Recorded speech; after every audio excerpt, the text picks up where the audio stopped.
magluluto tayo ng ginataang tilapia.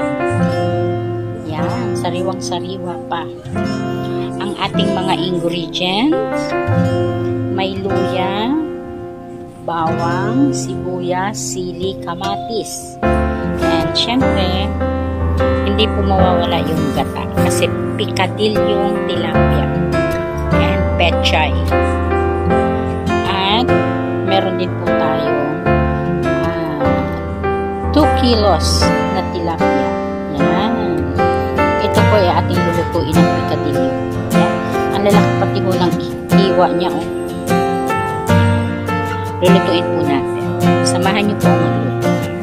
At iuulan po natin itong tilapia. Yan.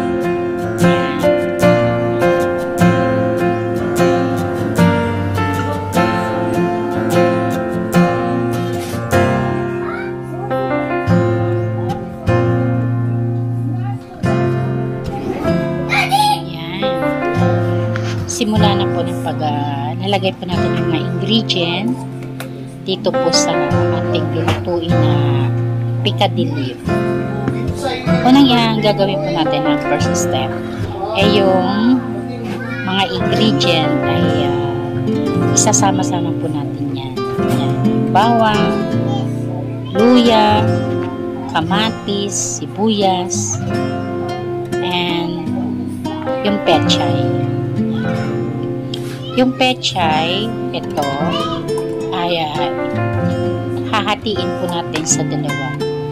Kumbaga, ang uunahin po muna natin dito, yung mga tangkay ng pechay, kasi yan yung mas medyo matagal-tagal ng konti na maluto. Ikukumpara doon sa sa dahon. Yan. So, nailagay ko na po itong mga tangkay po ng pechay. Ibababaw po muna natin ang kalahati, yung luya, sibuyas, bawang, yan, at ilalagay po natin itong kamatis. Yung kamatis po natin ay hindi ko po inubos lahat, ilalagay dyan kasi kalahati lang muna at yung sa ibabaw naman ng kalahati naman doon sa isda. Ayusin lang po natin ang paglagay kasi medyo malalaki yung hiwa. Yan. Kumbaga, maisapin po natin doon sa ilalim ng pechay. Kasi yung pechay, kailangan natin ilagay sa ilalim yung mga tangkay para mas hindi po mahilaw yung pechay at hindi rin masunog yung isda. And then pagkatapos po niya, yung natira ko pong mga ingredient like ng sibuyas, kamatis ay ibababaw ko na po dyan at binudburang ko po muna ng konting asin. Yan. Para konti lang muna para hindi masyadong maalat. Kasi mamaya magtitimpla pa ulit ito.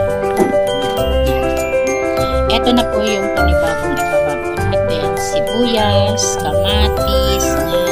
Yung kamatis po, malalaki yung hiwa ko para may ibabaw po natin doon sa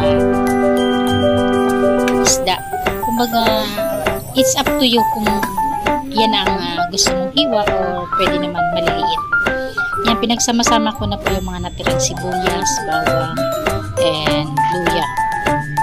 And lagyan po na natin ng kailang sili. Pero hindi po muna natin bibigyan ng gata o lalagyan ng gata sapagkat ang gagawin po natin bukod sa ibinabaw po natin itong mga dahon ay yan po ang magiging cover niya. Yan, yung dahon. And pagkatapos niya, lalagyan po natin ng suka. Kumbaga, lulutuin muna natin siya sa suka. Paksiw, paksiw ang style muna niya. At wala po tayong ilalagay na sabaw o tubig, kundi suka lang muna. Yan, ibabaw natin ito 2 sili. Yan. And kukuha po muna ako ng suka. Dito sa suka, mga 1 o 2 kutsarang suka lang ang ilalagay po natin. And then, yan lang po muna. Yan. At tatakpan po muna natin sa babaw ng gasol. At yung heat po ng gasol nga ay hindi po masyadong malaki. Medium lang. And takpan ko po muna. After 5 minutes po ay babalikan po ulit natin yan. Yan. Yan. After po ng 5 minutes, hindi ko na po nailagay sa video yung kung paano po nilagay yung gata. Kasi